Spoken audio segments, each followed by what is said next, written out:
title of the record. We actually just decided on it a few days ago, and we're well into the mixing process. It's called See the Light. There's a need to be able to see the light at the end of the tunnel, and that's the inspiration where the title came from. It's being able to sort of go through the dark and see the light and kind of continuing on.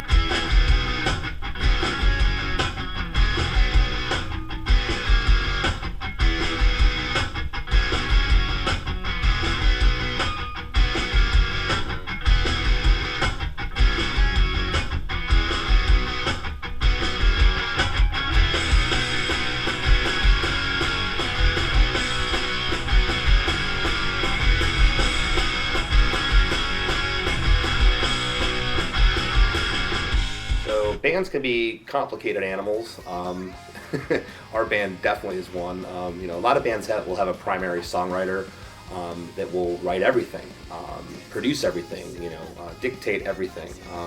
So that bands have 2 or 3 songwriters, and in our case, it's kind of like we have 5 cooks in the kitchen. It can get a little confusing sometimes. The bridge should be like this, or maybe we should go to a different key. And so there's all these headbutts, especially when you have 5 guys in the band like our band that all have an opinion on something. The last few releases that we've done, it's been more of a democratic process, and this record slightly has been a more organic democratic process. And everybody has like their suggestions to put into the pot, so it's definitely a little bit more of a creative process too, because you start to feed off of each other.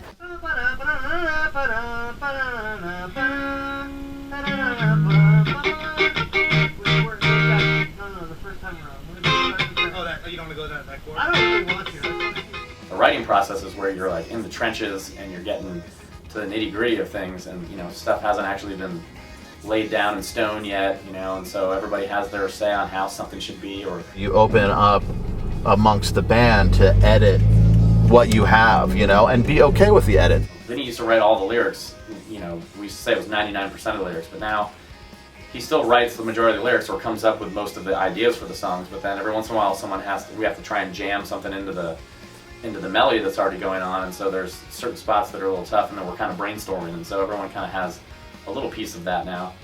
And that's cool with me, and that's part of this sort of process of being in a band. It's not a solo project. It's not, us on our own and then coming together with our own songs, and that's the way some bands do it. Less Than Jake's a band, and we collectively decide on the vibe of the song and how things want to go, and that includes lyrics, and I'm cool with that. The majority of the riffs, songs get brought in by Roger and I.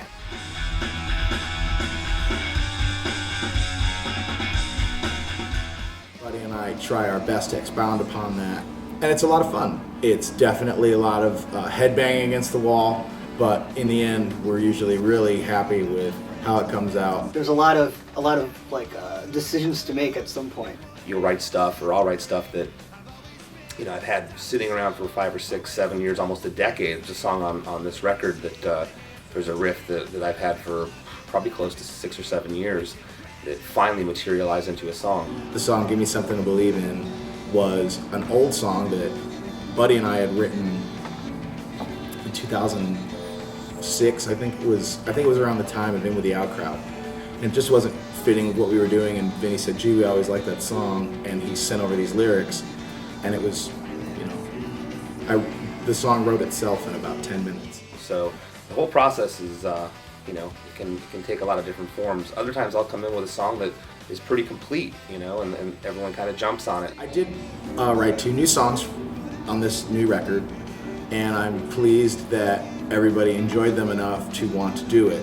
So when I write a song, I just kind of have an idea of a melody and a chord progression, and then I poorly record a demo of it and send it down, and then everybody tells me that they hate it. 95% of the lyrics that I have ever done sitting in a car driving up and down the streets of Gainesville, and that's how come partially you have a lot of the imagery that you do about, streets and towns and things like that.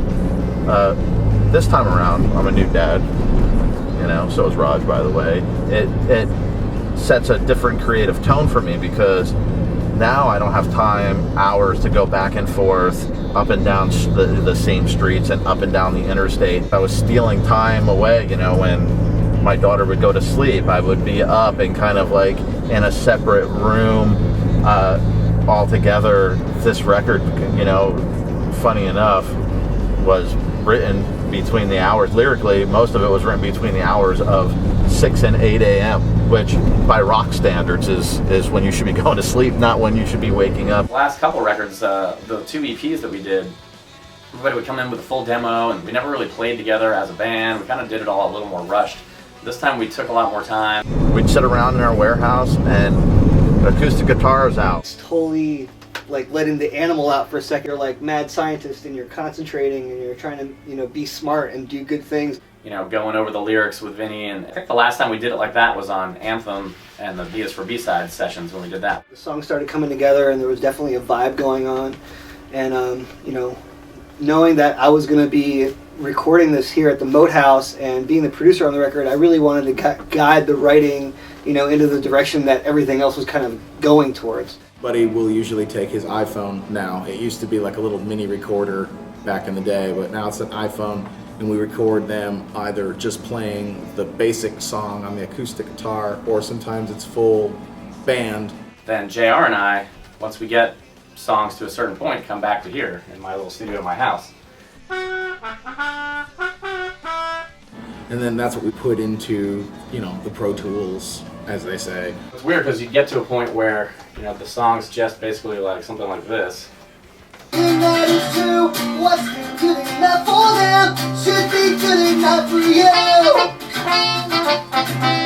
And actually, at some point too, Roger started demoing these songs out in his studio. So it started sounding like an actual song at some point. But now, due to technology, we have all this, and then we can come in and put our horn part over that next little A section that was going to be happening. And then from there, it'll just like, you know, take on its own life. And then everything kind of falls into place, and rhythm and timing finds itself. It all comes out for the best. It's all small battles that end up with the whole thing sounding better than it would if you didn't go through all that otherwise. We hadn't done it this way in a while, and I'm glad that we went back to doing it this way for this record, for sure. So yeah, that's how we work. As you can see, this is my model of my boat, the SS Sucket. It's a nice fishing vessel. You can see my fishing pole is on the back. And Chris DeMakes was chumming the back of the boat last night, so we should get some good catches today, I think. Nice head. We decided this was a great place to talk about the record because, you know, what's more reminiscent of a record than a seafood restaurant on the beach in North Carolina? I can't think of any.